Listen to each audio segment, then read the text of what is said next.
This is the Yanks Go Yard podcast with Adam Weinrib and Thomas Carinante. Welcome to the Yanks Go Yard podcast, the only podcast that gets you Bronx bombed on a Thursday afternoon in the offseason. I am Adam Weinrib, alongside Thomas Carinante. The Philadelphia Phillies up 2-0 in their quest to make it back to the World Series. The Houston Astros fought back on the road yesterday, and that series is 2-1 Texas, but it doesn't really feel like it. And the New York Yankees are still stuck at home, chilling, waiting for the offseason to commence, waiting to pick up those egos they checked at the door, holding their coat check tickets, being like, no, I think I'm 293. No, I don't want Nick Swisher's ego. No, 293. So we're still waiting on the Yankees to make some moves, but that doesn't mean they're out of the spotlight.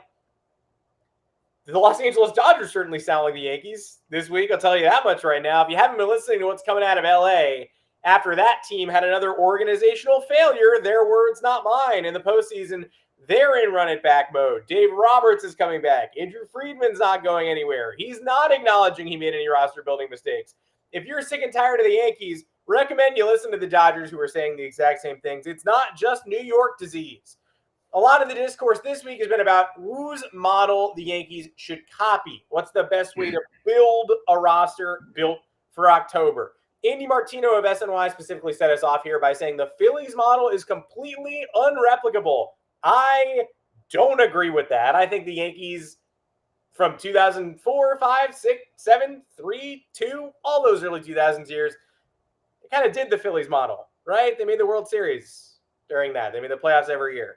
Sometimes it worked, sometimes it didn't. I don't know. We'll talk about that. It's not always that easy to be young and athletic. You got to pick first overall a whole bunch of times like the Diamondbacks. Plus, Jim Bowden, former GM, pits the Yankees as the Juan Soto favorites, and his trade packages leave something to be desired. And both Anthony's, Volpe, and Rizzo are in the Gold Glove finalist category. Will either take home the honor. Thanks for hanging out with us live at 2 o'clock Eastern every Monday, Thursday. Find us live on YouTube now and on all podcast platforms in the aftermath. Drop us a 5-star review if you want. Put a mailbag question in there. We're happy to answer it. Don't do what somebody did, which is go to my personal Facebook and write an angry comment on a post that was not related to Yanks Go Yard. That will not get you a kind response. I have an email address. I have an X account. There's like a bunch of ways you can talk to me that are not like going to my Facebook wall on my birthday and being like, you're a biased journalism hack. Like, all right, I'm probably not going to interact with you there. But if you want to email me or hop into the comments or hop on Twitter, both Thomas Carinante and myself are here to do that. It was a long day last night. Official podcast mascot Biscuit woke up 7 to 8 times just licking his own foot. So we'll muddle through this. But before we do a show, Thomas Carinante, I think you got a special offer for the folks. Yeah, what's up, everybody? Thanks for tuning in. Caesar Sportsbook, once again, back, running a new sign-up offer that you're not going to want to miss, especially if you're looking to make that cash. New customers can get their first bet on Caesars covered up to $1,000. All you got to do is use the code YGY1000 while signing up. Again, YGY1000. Not only will that first bet be covered by Caesars, but you will be directly supporting this podcast. We have fun with you. You have fun with us. You get some free money. Seems like a good deal. If you haven't yet joined Caesar Sportsbook, now is the perfect time to make the move. Please do it. Just remember to use that code YGY1000 during sign-up and place that first bet. The offer is only available to new customers who are 21 and older and physically present in legal gambling states. Please remember to always gamble responsibly. Check the episode description for full terms of the offer. I was at Caesars AC last week, 2 weeks ago, playing some craps. And this old lady was playing craps next to me and two of my buddies, and the dice came up to us, and it was our turn to roll. And she looked at all three of us and goes, "You guys suck at rolling dice," and walked away and took all of her money. So that was my experience with Caesars. I did win a bunch of money, though, so I would recommend that. The sports book there is incredible. TVs are gigantic. A great time if you don't run into that old lady. But we showed her. I rolled a couple sevens, so got the you hung out with Elizabeth Caesar at the table? Heir to the Caesar's wife. I mean, yeah, my first time in Atlantic City was like a month ago. I was shocked how nice it was. Like, you get off the train and you're immediately like, oh, these buildings are huge and fancy. Like, nobody told me. I thought this place was terrible. It kind of is. I guess. If you're going into like, yeah, it depends where you are, but yeah, some of the hotels are nice. Caesars is a nice one. Borgata's a nice one. Ocean. You got some good ones there. You can enjoy yourself for sure. Well, hopefully the Yankees will shop at the Borgata more than the Atlantic City bus stop moving forward. Look, all we have right now is to watch the Philadelphia Phillies dominate and be jealous of them, and we'll talk. I mean, plenty about what it feels like to watch a team just eviscerate another one with a relentless, unstoppable offense. And oh, by the way, they have Aaron Nola and Zach Wheeler too. And oh, by the way, they called up Bryson Stott last year, and he's now a starting infielder on a World Series caliber team. And oh, they printed a bullpen. Dave Dombrowski doesn't know how to build a bullpen. Well, one of their draft picks from last year is already in the back end of the bullpen this October, Orion Kerkering. This segment of which playoff team's model would you copy? I don't know. Honestly, I don't think there's another answer other than the Phillies here. But the basis was Andy Martino's tweet the other day. SNY did a segment. Obviously, SNY still, they're doing what we're doing too. They're like, the Mets are out of it, the Yankees are out of it. How do we talk about the playoffs and try to formulate it? And again, sorry to our one commenter. We are still talking about the Yankees. Monday, we said we might not. We appreciated the heads up. Hey, guys, stop talking about the Yankees so much. We decided to do it again. We're doing it again on Thursday. So we're still talking about the Yankees. But, yeah, this is based around SNY doing a segment. Can the Mets and Yankees learn anything here? And Andy Martino unequivocally said, no, they can't copy the Phillies model. Quote, athleticism, defense, and versatility over bats still the best path. Phillies have a special vibe going, but if anyone tried to duplicate that roster construction, the results would likely be atrocious. Good discussion with Todd and Sal. I guess I didn't need to read that part, but look, bottom line here, Dave Dombrowski is a special executive, and Thomas and I endorse Dave Dombrowski maybe more than any other non-Phillies podcast. I can't believe the Red Sox fired him. I can't believe the Red Sox are going to hire Craig Breslow to be their GM, like a pitching coordinator of the Cubs and former Red Sox. Hey, do whatever you're going to do. They might still hire a chief executive over him or whatnot. But Dombrowski is the best at what he does. So do I trust Dombrowski to build a Phillies-like roster through free agency more than Brian Cashman? Of course. But what did he do? He spent a big fat chunk of money on people who destroy baseballs. Did he neglect defense in the process? I wouldn't say that. I would say Nick Castellanos is bat forward. Kyle Schwarber is bat forward. But there are plenty of defensive pieces on. Johan Rojas plays center field like a rookie as a madman. Bryson Stott is an excellent defender. Trey Turner at short. Don't let the errors fool you. He's certainly acceptable. Real Muto behind the plate.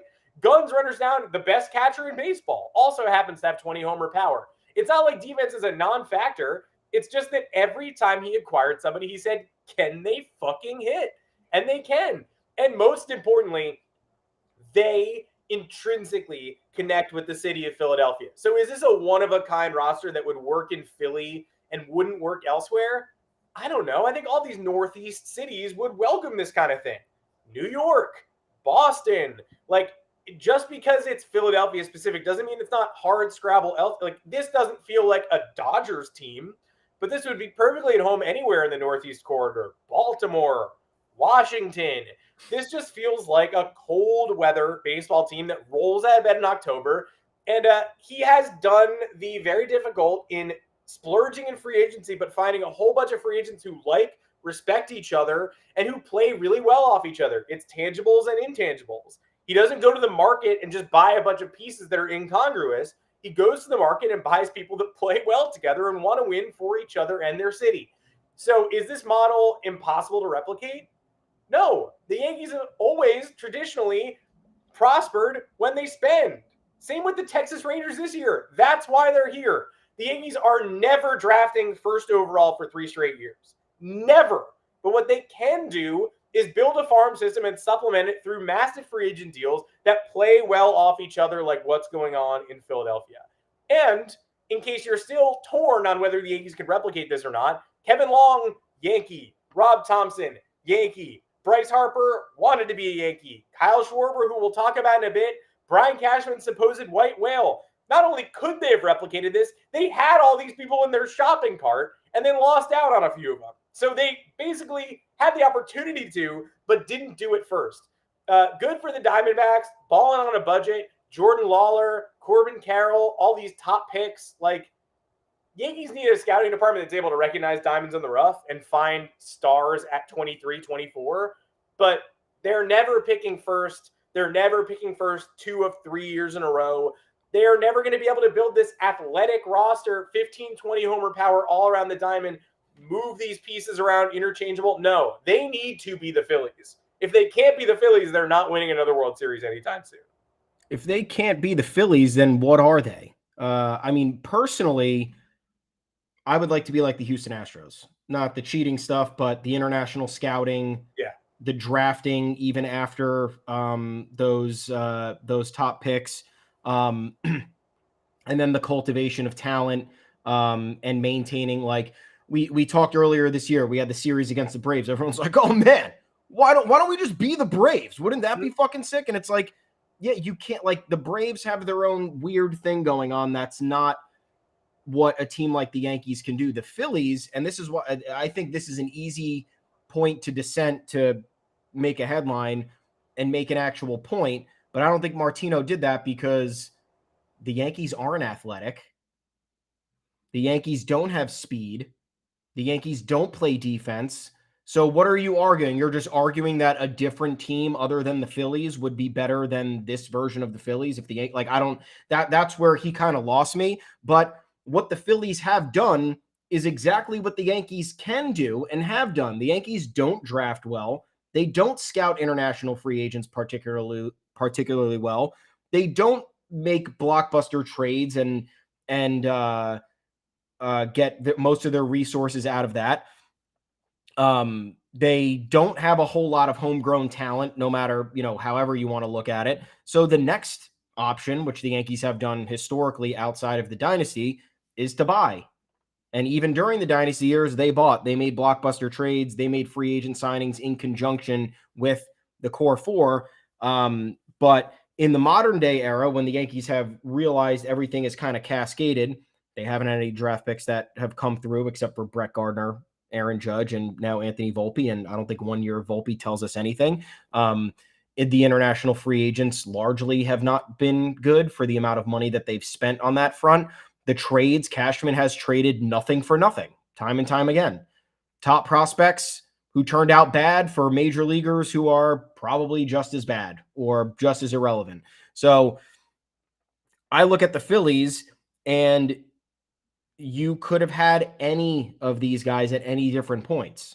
Even the regime that predated Dave Dombrowski still signed Zach Wheeler and Bryce Harper. That's what got this. They drafted Aaron Nola. They drafted Bryson Stott. All of this was already like somewhat in place. Obviously, the Phillies had their struggles from, 2011 until Bryce. But even then, when Bryce came to town, they weren't a playoff team yet. Yeah, it was. Last year was their first playoff season.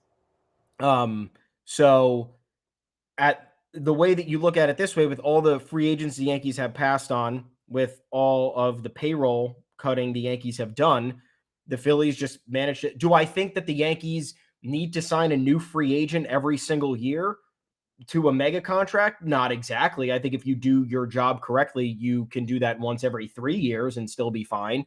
But what the Phillies did was they had an infrastructure kind of already built, and then Dave Dombrowski came in to fine-tune everything else and make a couple of big splashes where he saw fit.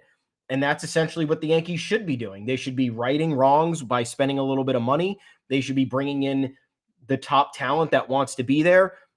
For Martino to say defense and athleticism, the Yankees have constantly disregarded that with lesser talent than Bryce Harper or Kyle Schwarber. So that's why I'm like, you're talking about the Blue Jays. They took an offense apart this offseason and tried to emphasize defense and versatility, and it did not work. What the Phillies model is they've made Philadelphia appealing again.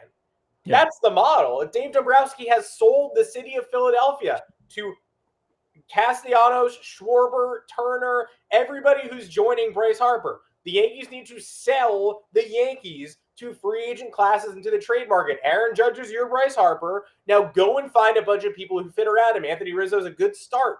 That's the Phillies model. Make New York a destination again. Yeah, the biggest thing for me with them is they play well together. They have a definitive and tangible energy, and they have that attitude where it's totally cocky and totally like an FU type of vibe, but it's not as boisterous as, you know, some of these other teams that will talk shit and then have to eat it. They know they're good. They play and rise to the occasion as if they are just that, and they let the play back up everything in between. And the Yankees are a team that famously does not do that and haven't done that in a while. So I don't know what the Phillies model was, spending money, finding the right personalities, playing a couple guys out of position. On the surface, is that the best formula? In a vacuum, no. You need to have the right guy in the decision-making chair to put it all together. The Yankees have not. Dave Dombrowski has a knack for this. He's done it in Detroit, he's done it in Boston, and now he's done it in Philly. So clearly, this works if the right person is calling the shots. The Yankees having this many people slip through their clutches, and we don't even have to talk about Harper, because I did see people on Twitter were saying, it's low-hanging fruit at this point. You're beating the dead horse talking about Bryce Harper. And sure, I would partially agree with that. It still hurts that he wanted to be here. He was willing to change positions as time went on to accommodate himself on the roster. But like, give me a fucking break with Kyle Schwarber. He costs less than $20 million a year. The Yankees have been playing nobody in left field for 3 years. Kyle Schwarber could have played 100 games there. You could have done your whole platoon BS where you had Miguel Andujar out there for a little while, Aaron Hicks out there for a little while, Clint Frazier out there for whatever you wanted to do. Kyle Schwarber could have logged 100 games. He would have hit 40-something home runs for you. He would have been another lefty bat breaking up Judge and Stanton in the middle of that lineup, and it would have made all the difference. He's a clutch postseason hitter. He is literally, in my opinion, watching that entire playoff run that year, the reason the Cubs won that World Series. He came back from a torn ACL that year, only appeared in the World Series, and was the clear difference maker. He batted like 400 and 1 OPS the entire 7-game series. Someone like that who Cashman had coveted, who was a clear fit, maybe not the best defensive fit, but was absolutely the lineup fit. And the crazy part about it is, like, his player profile, three true outcomes, is exactly what the Yankees have acquired, but with worse players.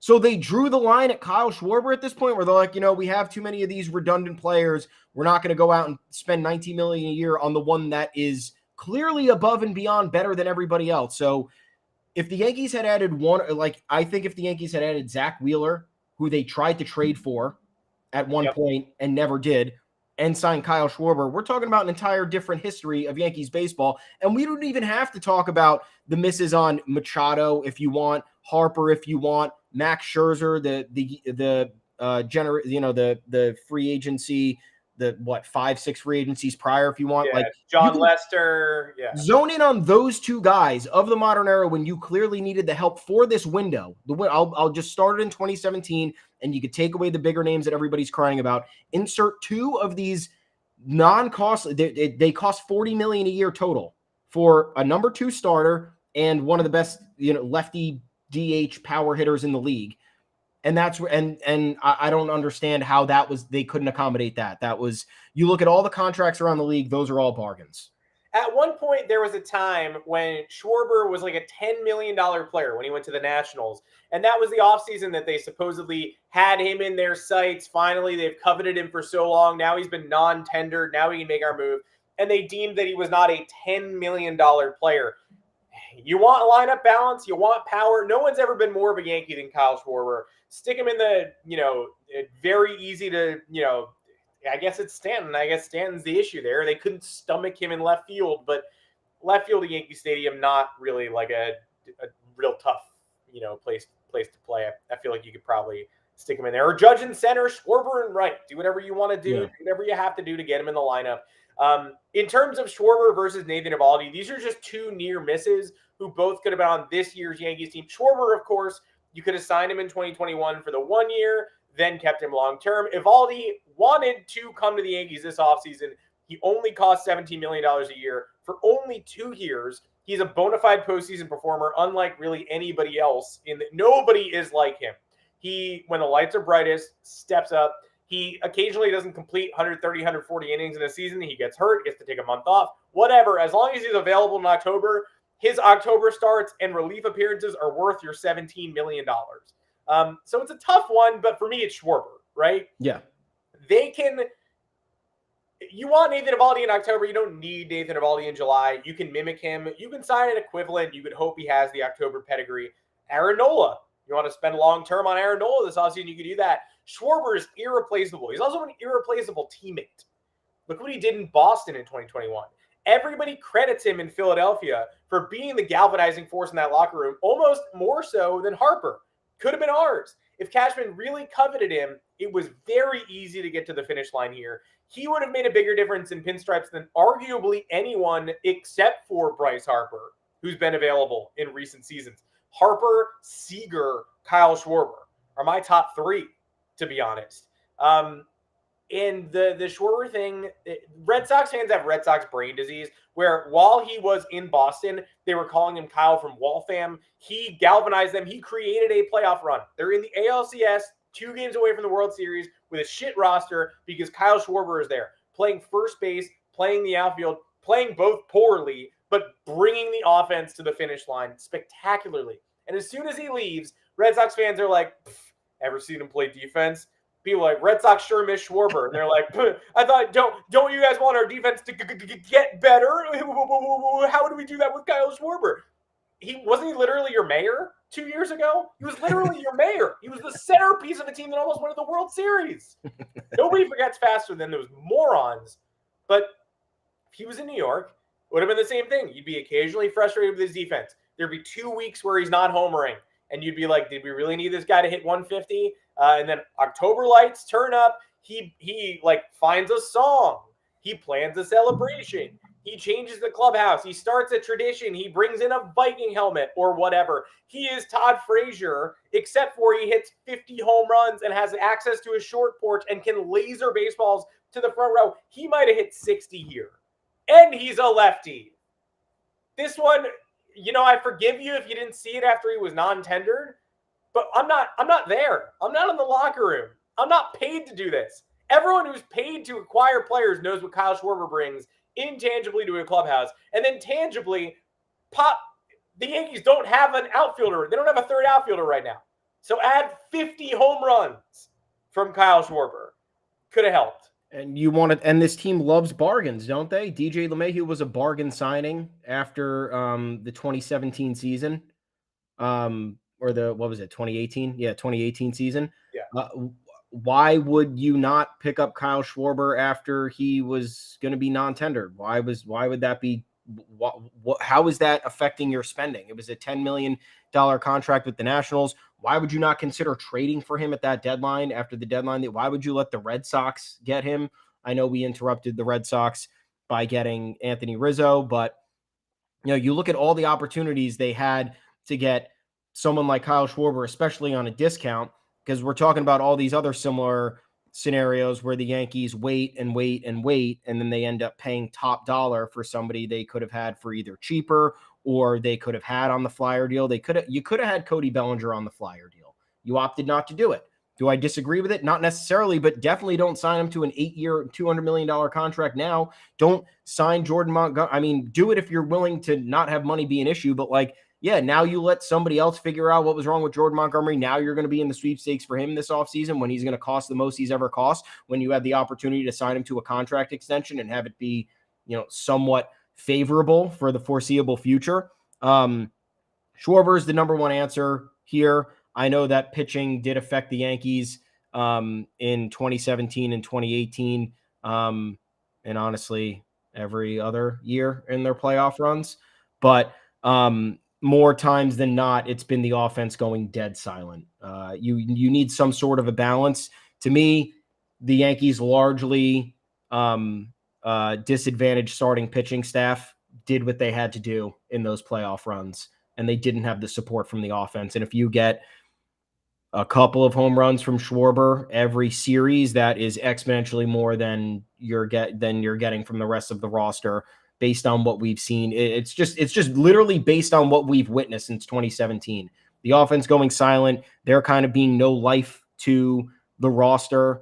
The only life we saw was Judge rolling through Fenway with the boom box, and then they got their asses kicked for two straight games. Don't do that. They never back it up. They're never feared by any opponent. Just look at the way Texas handled them in the first 2 games of the ALCS. Like I would dream if the Yankees could do that, even if they lost the first one back at home. Like you rewind back to last year's ALCS, the moves that we decided to make in that game that we're playing as if we were trying to make it last 7 games. It's a tie game, and you're going to Clark Schmidt in the middle of that one, and then Clark Schmidt gets out of a crazy jam, and then you try to steal outs with Clark Schmidt again. Yeah. And then you wanted to bring who came in after him at that point? What? Wasn't it Frankie Montas? No, somebody else came in between. Montas came in after it was completely botched. But was it the Triv dog? Let me look. Yeah, Lou Trevino. Lou Trevino was waiting in the wings. We're like, great, this guy is the master of. That's who it was. Yeah. Handling these situations. Clark gives up the lead, and then you bring in Trevino to not be able to use him the next day. It's like this. There's no feel on so many levels with this team. And like I said, if you have a shred of offense, you're not even in that position to have Aaron Boone consider, having to manage a marathon. He'll be managing to win that game and win that game only. So there's always a million parts to these equations, but something as obvious as Kyle Schwarber, which everybody was, kind of clamoring for a while. I did find an article we wrote that there were better free agent options than Kyle Schwarber that one off season. So I do want to go back to that and read it, but we've always been pro Schwarber. I will say that. Maybe we deviated for a second, but if there were better ones, we didn't sign them either, though. Yeah, that's true. Let's see. Let me pull this up. Yeah, whoever they are. I mean, you want to talk about classic organizational incompetence, though. It's not just us anymore. The Los Angeles Dodgers have entered the chat. If you have not seen the quotes coming out of LA, the Dodgers have been viewed as the gold standard organization now for a decade, or at least since Andrew Friedman got his claws on the roster. Dodgers fans hate Dave Roberts, the same level of vitriol the Yankee fans hate Aaron Boone. It's almost the same thing. It's like, do we think he's the problem? No. But are we winning with him? No. So why is he still here? Can't we figure this out? We have Mookie Betts. We have Freddie Freeman. Yankees have Aaron Judge. Yankees have Garrett Cole. Like, why can't we piece this together? Andrew Friedman called this an organizational failure this year at a press conference on a Tuesday night, reported past midnight, so on the East Coast. So Tuesday night, has called it an organizational failure, but said we are not going to make major changes. Dave Roberts will return. The staff will return. Said there's a lot to be proud of about the regular season. Blamed, quote, October theater for their NLDS flops, and then said we have to figure out what of our failures was October theater and what was more legitimate and went deeper.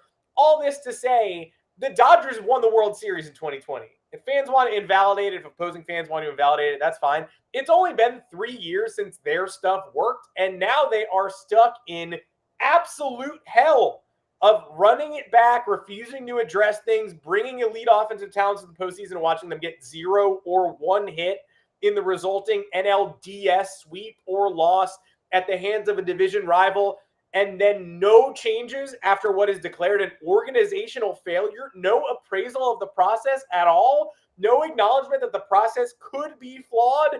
You, my friends, are becoming the New York Yankees, except with your 60-game title in between. Really, really wild stuff. Those were, for as bad as the Yankees have been in the postseason since 2017, like the Dodgers have been of the utmost disappointment. Constant, running train during the regular season. And then, they lose to the Nationals that year. I know the Nationals were a team of destiny, but the Dodgers had that series on Clayton Kershaw doing relief work. You don't need to do that at all. No need to do that. Yeah, you lose to 3 wild card teams in the DS, and then you have a star-studded team in 2021. And I know injuries hurt that roster, but probably need to be better than that. And they barely got by the Giants in the first round. Anyway, they needed it to go to Game 5, and Max Scherzer had to come in and close that game. The Dodgers strike me as a team that is very similar to the Yankees, but they have more credit to their name because of, the World Series and their decade plus long, streak of being an actual contender. Whereas the Yankees have oscillated, missed the playoffs a couple times, wild card team, not, a couple times, not exactly, even when sometimes when they seem to be going in as a contender, you knew they weren't a team that was going to roll through the competition. But the Dodgers are seemingly stuck in their own processes and have to deviate in some capacity. I think as time goes on and these failures continue to happen on a 162 game stage, it kind of invalidates the shortened season World Series to an extent. I don't, it's a championship. It'd be my championship too if my team won it, but I think it would be cowardly to avoid conversations that suggest that, hey, maybe playing 162 games is a little bit fucking harder, and then dealing with fans in the stands for even at home and on the road and all that pressure, like certainly has, plays a giant factor. The Dodgers, you want to talk about, I don't know what I've done. I've convinced myself that like the Dodgers were the model, and then you look at all of their spending and they don't spend. They traded for Mookie Betts and extended him, which was great. Clayton Kershaw was under a $200 million contract years ago, and then ever since 2017, it's been short multi-year deals. Mm-hmm. They have not signed a starting pitcher in I don't know how long, outside of Trevor Bauer, which was objectively, with or without the off-field issues, one of the worst free agent signings ever. He had a 4+ career ERA when he signed with them, and they were giving him $30+ million a year. Freddie Freeman was the other one, 6-year deal. You look at the rest of the contracts on that team, there is nobody signed beyond 2025. And look, if they're gearing up to do some sort of crazy splurge this offseason, then the criticism will be all for naught. But they willingly did not spend the money when they could have during a very fruitful championship window. I don't know how you let both Corey Seager and Trey Turner go. I understand letting one of them go. Maybe you didn't want to pay Seager all that money because of his injury history.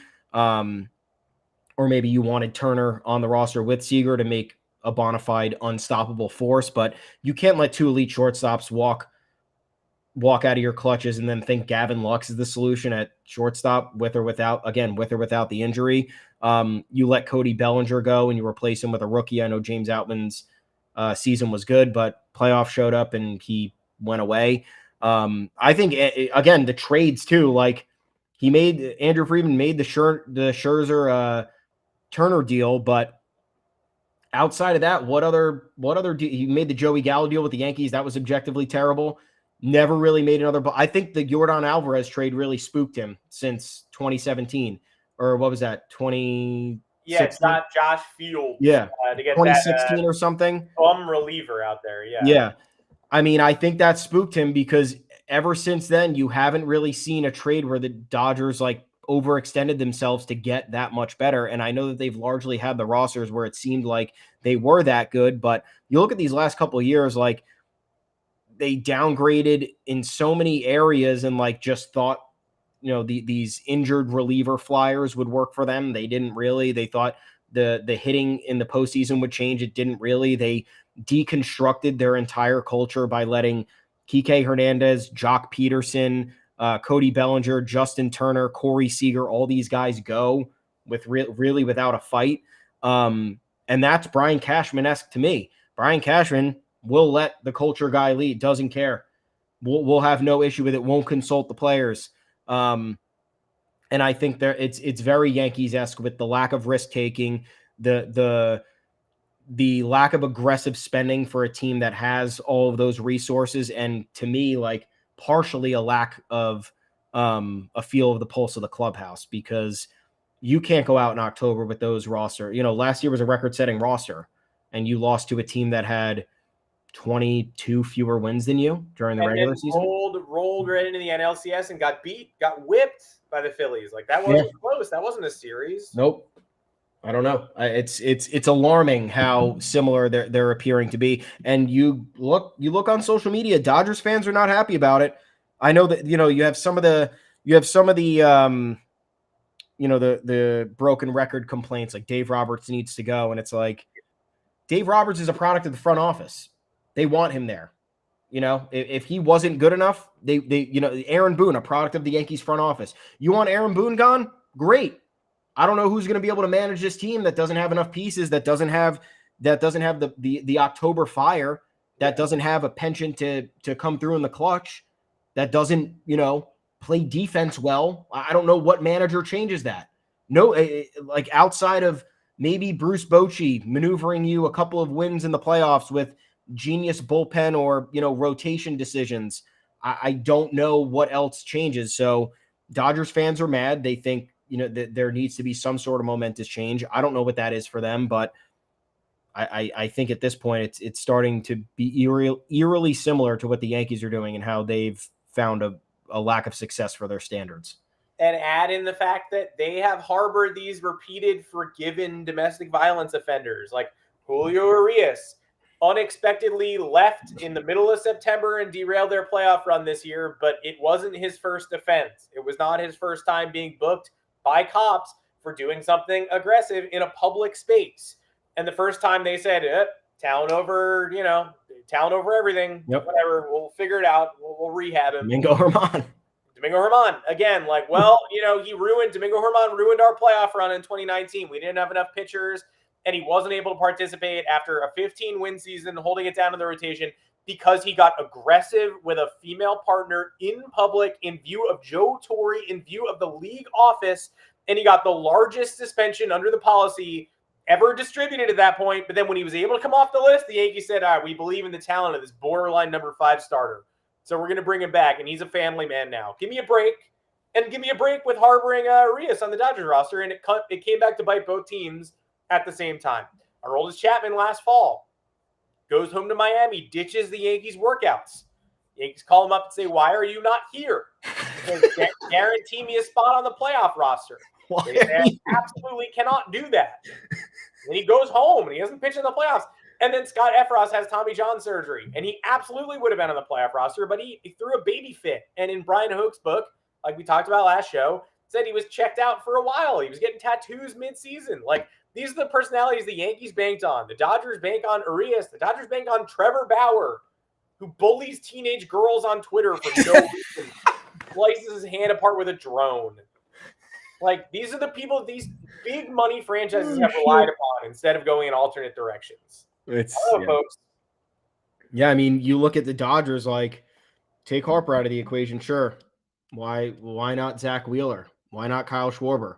Why not Nick Castellanos? They were linked in at the trade deadline when the Reds were starting to tear down. Like, you couldn't afford Nick Castellanos. Like, I know maybe you might have to play him out of position because Mookie Betts in right field, but Mookie Betts played half of his games not in right field this year. You could have figured something out. And speed, the Andy Martino method. Yeah, the Andy Martino method comes through here perfectly. I don't know, like the Phillies are the easiest to replicate, in my opinion, going back to the initial conversation, because it's just spending money and allocating the resources and figuring it out later. And the Dodgers have done that with 1-year flyer options that didn't exactly get the job done, or depreciating assets. They continue, Chris Taylor isn't what he once was. David Peralta just was fine. You could have signed a million other outfielders. You opted not to. Jason Hayward hit for them. That's great. But you see, they effectively had no bench, and championship teams do not do that. If anything, you're going to spend on depth. You're going to make sure you have that support in the postseason. And that's something the Yankees haven't had either. They, dicking around signing fucking Marwin Gonzalez last year, thinking that he's going to, like, what are you doing? What are you doing? I don't understand. Signing guys who are clearly not going to make a difference, trying to save a couple bucks when you could just overextend yourself a little bit. I don't know why. Like, the other thing with this is, like, you sign the bigger names, it's more merch being fucking sold. Do they not, like, who is running? It's just the business aspect of it. You sign Kyle Schwarber. There's a million Kyle Schwarber jerseys out there tomorrow. You sign Marwin Gonzalez, no one even hears that. I had a great conversation with a bunch of people today about wrote an article about the bench pieces the Yankees could sign to shore up that part of the roster. Veterans, well-respected bench players, and everybody's like, fucking old guys. They don't need to sign any more old guys. Oswaldo Cabrera to the bench and Stanton to the bench. Oh, yeah, that's what a bench is, right? It's just like, oh, let's just put some terrible players on here. Yeah, that'll get it done.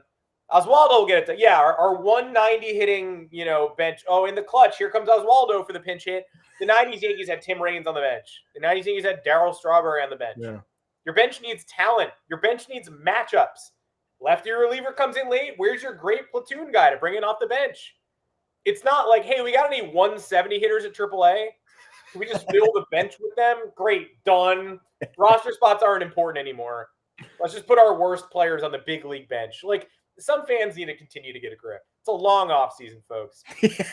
If the bench is just a bunch of bad minor leaguers next year, the Yankees have failed. Yeah, absolutely. Find your grip. Grip it tight right now. Why am I yelling? Oh, that's great. Why am I screaming? You should be screaming. Is it the Celsius? I mean, let's talk Jim Bowden briefly, because here's another one.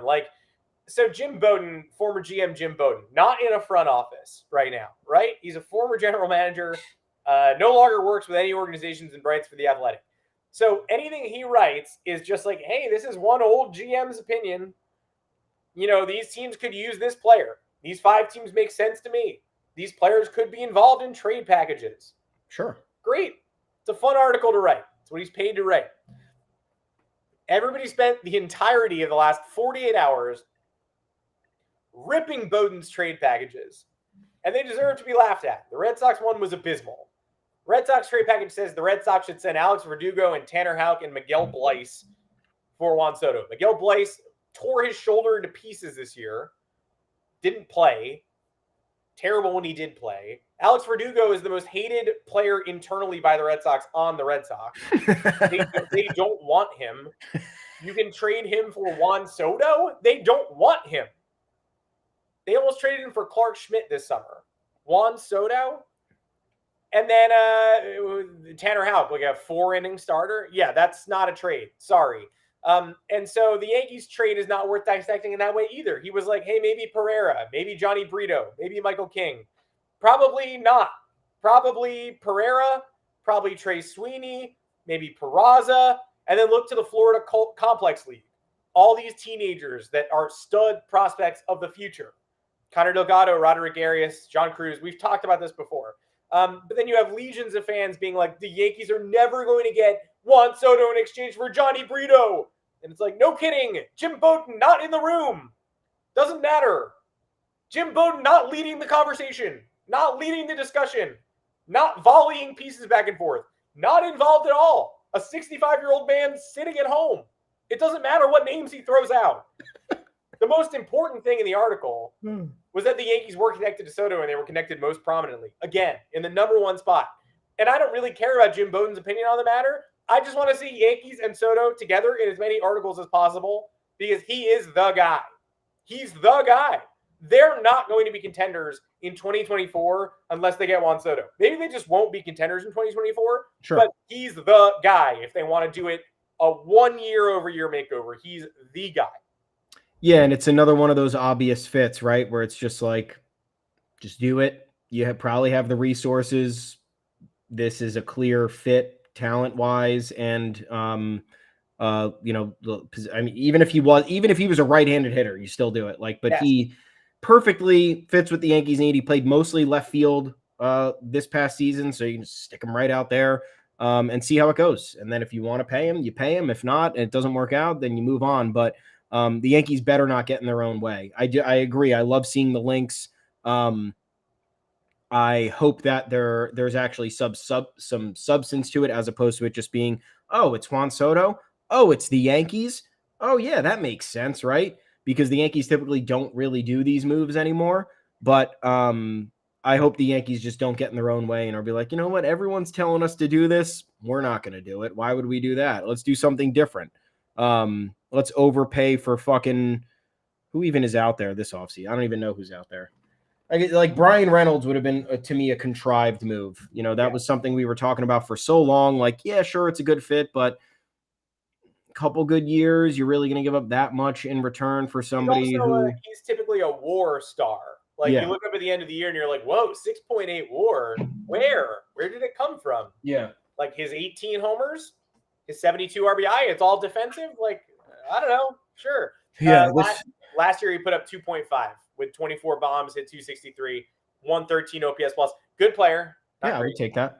Yeah, I would take it. I wouldn't give up 6 prospects for that. I mean, if they did it, great. Sure, you have a good player, but there's no need to go off the cuff here. If Juan Soto is available, Juan Soto should be your guy.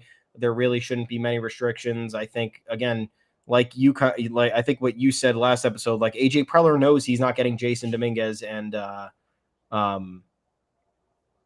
Volpe or anybody. And Volpe, yeah, he knows he's not. Yeah, that's what they wanted for Reynolds. Like, no, and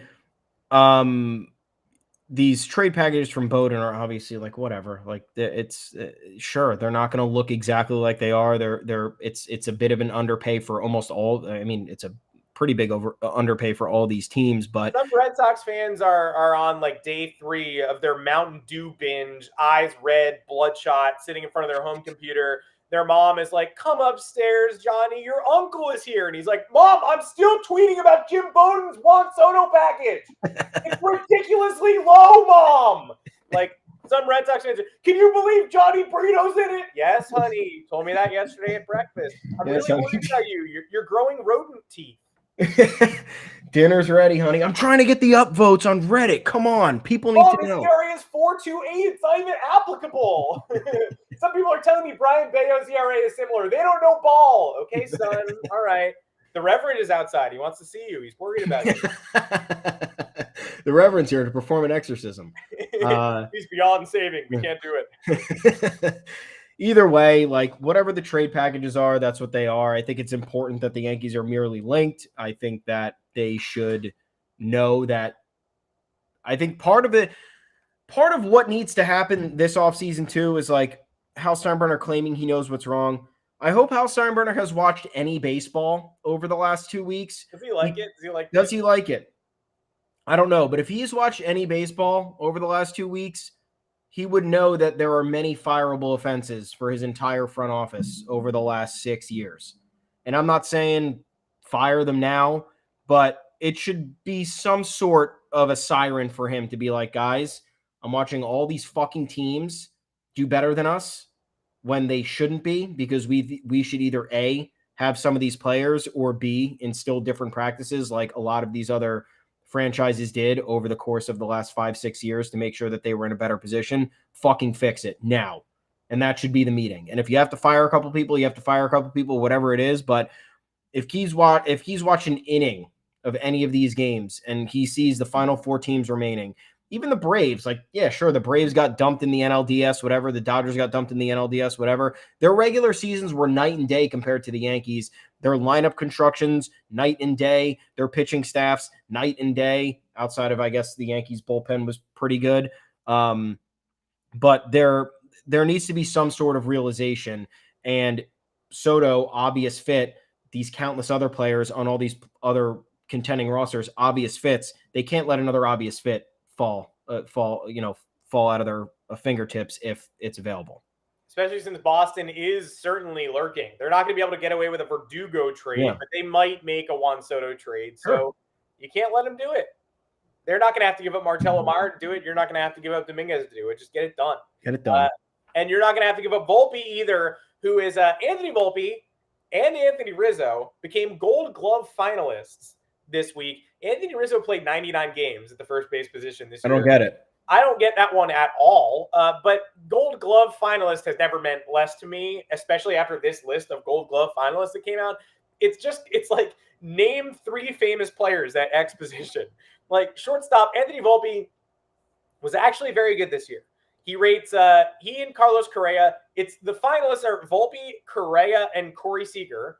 Corey Seager, not really a defense-first guy, but a very famous shortstop. Carlos Correa, great instincts. The metrics aren't there. Volpe, the metrics are there, but shocked that a Yankee rookie with all the errors that he made was one of the final 3. Bobby Witt Jr. seems like a better finalist to me. It didn't really go by any of the advanced metrics that we have, and it clearly didn't go by fielding percentage either. But if Volpe is in the group with those dudes, he should win. He and Correa are tied in outs above average. He is way ahead of Correa in defensive runs saved and UZR. The Fangraphs people love the amount of ground Volpe covered.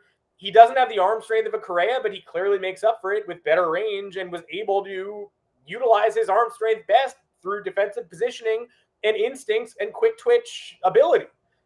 So he wouldn't make my final three. I don't know who would. I don't think he was a top 3 defender at short this year. The fact that he's even in the conversation is very impressive.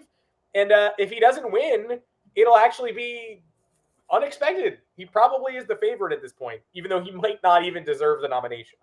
Yeah, it's crazy. This is weird. I don't know how Rizzo's on this list. Congratulations. But I know Castle, like the first base, I'm like, all right. Sure. Yeah. I mean, part of the reason Volpe's on this list is because Wander Franco cannot be. That is true. So that's one. Because I'm just looking at this. I'm looking at the Fangraphs page now with all of the advanced metrics. Royals fans were complaining Bobby Witt Jr. was not on here. I don't know the differences between these fucking stats. How can you be so low in outs above average and so high in defensive run saves and vice versa? Stats are all gibberish. Anybody who like stands on a mountaintop and is like, I believe in any of these stats, like you're lying to yourself. No, you don't. Because the disparity between Volpe's DRS and OAA and Bobby Witt's DRS and OAA, you flip them. So I don't know how that makes one less valuable than the other. Seems like if you're saving runs and you're punching out outs above average, it's the same. It's a very similar accomplishment. Correa is on here because of his name. He did not have a good defensive season. If you were to look at any of these metrics, negative in DRS and OAA, and he cited DRS as a reason why he's better than Derek Jeter. And his just defensive rating was 3.5, which was 16th in all of the league. So that doesn't even make you a finalist anywhere. I don't know. It's not even done by MLB. So I never really valued Gold Glove too much. I think if you just have a good defensive season, you fucking hang your head on that and you go to sleep and you know that you have good players.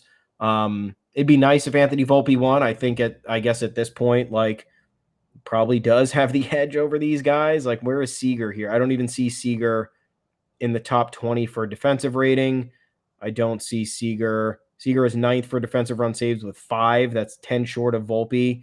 And he is -2 in outs above average, where Volpe is +1. I don't know. I don't know how to read through this. I thought Volpe had a good year at shortstop. A lot of improvements still need to be made. Overall, I was pleased with his defense. The errors are going to happen, especially in your first season. It'd be a nice win for us. It'd be a nice little win for us. We're probably not going to get it, though. Yeah, no. He's the least famous of the 3 people, and he's a Yankee, and his numbers are fine. Not great. So we're probably not going to get it. But congratulations to Anthony. Anthony times 2. Congrats to Anthony squared on the Gold Glove nom. I'm sure Red Sox fans will be tweeting ad nauseum for what is today, Thursday afternoon. So until next Thursday, probably, about how Volpe was inferior to Trevor Story's 38-game sample at shortstop, and the arm strength is disqualifying. And then again, the Reverend will be upstairs saying there's nothing we can do. You should probably just put him down. It's not worth having him live on this planet if he's going to be making these arguments online for 26 hours a day, 2 more hours per day than there are in a day. But shout out to the Anthonys. Good job. Good job, Yankees. Good job getting recognized, and hopefully it's just the first of many. And maybe Oswald Peraza is next year's Gold Glove finalist at short instead. That might be cool. In the National League for the Padres for Juan Soto.